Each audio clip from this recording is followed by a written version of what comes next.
It's the age-old question. What came first, the chicken or the egg? Definitely the chicken. Nope, it's the egg. What about when it comes to real estate? When the time comes to make a move and you own your home already, do you buy or sell first? That's easy. Is it though? Do you focus on the sale of your house first, maximizing your profit there? Or do you focus on finding a new home first, so you have a place lined up for when yours does sell? Unless you're moving from a rental, a family member's home, or a property you're going to hold on to rent out, you're likely going to be in this daunting scenario. Here's our top 7 tips you want to keep in mind when you're a buyer and seller at the same time.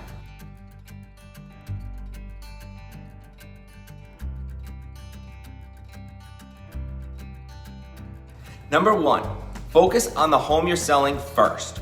Once you've made the decision to sell, it's tempting to jump to the next step and dream of that new home. The problem?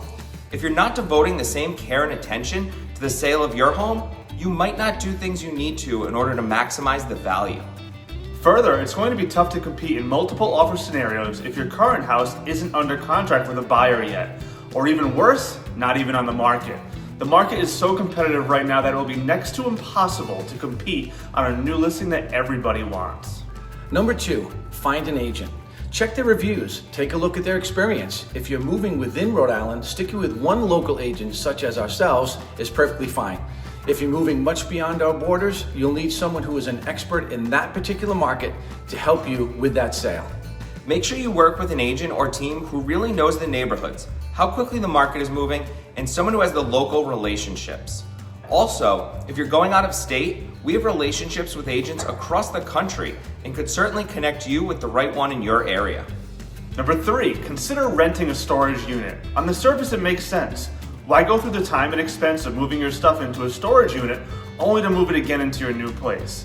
In this case, though, the time and money you save pale in comparison to the hassle. When you have to declutter for staging, begin prepping for your eventual move, and still need your home to look presentable in the process, having a storage unit takes a lot of stress out of the equation.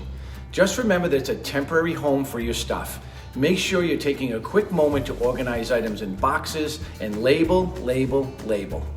Number 4, consider all financing options. There are many programs out there that help people in this exact situation.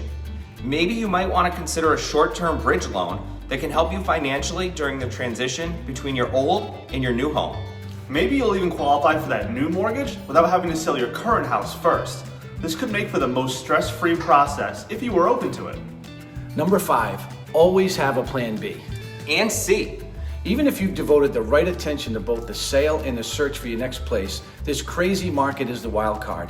You might be surprised with multiple offers within days of your listing hitting the market, and maybe an offer so attractive that you may want to consider a temporary arrangement elsewhere. In a situation like this, it would never hurt to have a list of short-term rentals, other temporary living arrangements such as with a family member, movers, and if needed, self-storage facilities that offer larger units. Number 6, think through the proper contingencies. These are typically the most important and best ways to protect all parties involved. You can advertise the sale as subject to the seller finding suitable housing and include that as a contingency. In that scenario, we would accept an offer from a buyer who is flexible on timing, but all of the dates and timelines for things like inspections, mortgage contingencies, closing dates wouldn't trigger until the seller notifies the buyer that they've found and secured suitable housing.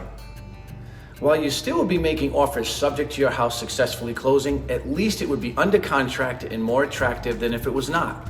Buyers can also include contingencies on offers if their house hasn't sold yet, and this would allow the seller to still entertain offers that would not include that contingency. Number 7, face your emotions and keep your goals in mind. It's an emotional process. Even if you were excited to sell in the first place, sadness can creep in. It's typically less about the home itself, but more about what it represents, the past. Focus on the goals of why you wanted to move in the first place and all of the amazing memories you can make in your new home. In the end, buying and selling your home at the same time is like training for the Olympics. A successful outcome involves strategy and the right frame of mind. Consider your realtor your coach in this metaphor. They'll keep you motivated, prepare you for what to expect, and offer support whenever you face a challenge. But unlike the Olympics, achieving your goal is basically a sure thing. Find out more about our team at nickslocumteam.com.